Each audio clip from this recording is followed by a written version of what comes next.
Today I want to talk about two small games. They're both fundamentally about the exponential growth of infection, but they handle it differently with very different results, and I think those differences are worth discussing.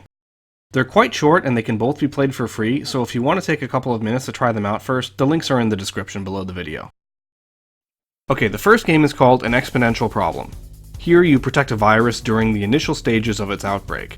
The virus grows automatically, and you need to left-click to kill threats and right-click to spread to new targets. Here in the first level, where the virus is in a single host, the threats are white blood cells and the targets are red blood cells. It's an interesting idea, but the execution doesn't really live up to the potential. The thing is, your growth is exponential while the threats are linear, so if you survive the first 30 seconds or so, your success is a foregone conclusion. The challenge decreases the longer you play, to the point where you can stop playing and still win. This is the opposite of how to keep someone engaged in a skill-based game.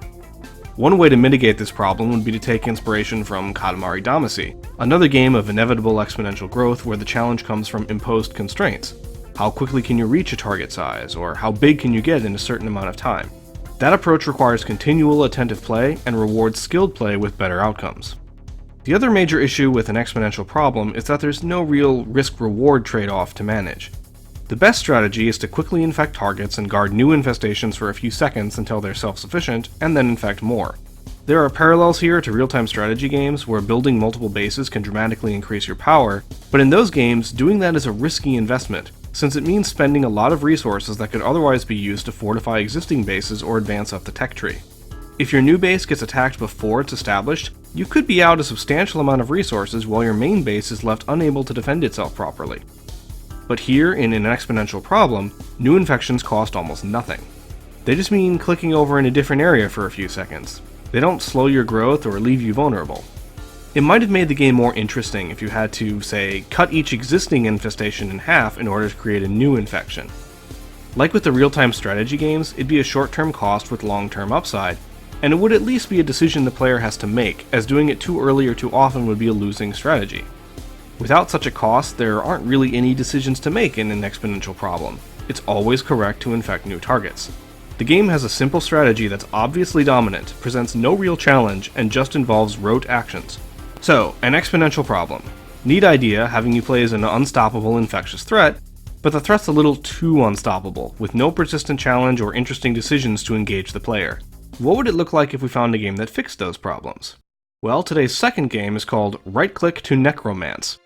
In this one, you play as a necromancer who can raise fallen enemy soldiers to conscript them into your own army. The game is unfinished, but it's already a lot more fun than An Exponential Problem. Let's talk about why. First off, you're responsible for your own growth, since it only happens when you kill enemy soldiers. That means you're more engaged and making more choices as you select your own targets. The choice isn't trivial either. Your own troops still take damage, and once they fall, they're gone. You don't want to bite off more than you can chew, but more powerful soldiers make better additions to your own army. Also, you can't resurrect individual soldiers, only groups of them, and only once the entire group has been killed. That means that you can't just take on a huge force one by one, growing all the way. You can only take on groups that are weaker than your own, and ideally only one group at a time. So, you watch the patterns of enemy movement and select a group to attack. You're continually making decisions, setting goals, and achieving victories. There's always a risk-reward trade-off. Smaller groups are safer bets and will be defeated more quickly, but won't improve your army that much. More powerful groups are juicier targets, but will do more damage to your own army along the way and take longer to defeat. Enemy groups move somewhat unpredictably, so the longer a battle takes, the more likely it is that you'll inadvertently draw the attention of more than one group at a time. This means now your army is taking damage more quickly, but if you manage to defeat one of the groups you're fighting, you can immediately add it to your own forces for a quick turnaround and crush the next group. That means there's a flow of tension and relief, and of course it's more satisfying to come back from the brink of defeat than to just auto-win the way you did in An Exponential Problem.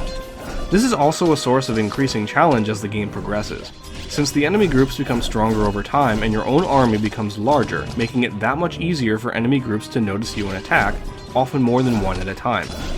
It's still pretty hard to lose if you play conservatively, but now that's a choice that the player is making over and over with different conditions as the game continues. Even if the victories aren't especially hard fought, they're still due to the player's deliberate actions. There's a much greater sense of ownership of the player's success or failure. So, right-click to Necromance. Neat idea having you play as an unstoppable infectious threat. By making sure that the threat isn't quite literally unstoppable, and leaving the spread of the infection up to the player's management of risk versus reward, the game creates a continually engaging experience that's a lot of fun, even in an unfinished state. It's not clear from the game's itch page whether they intend to revisit it, but if they do, they've got a good foundation to build from.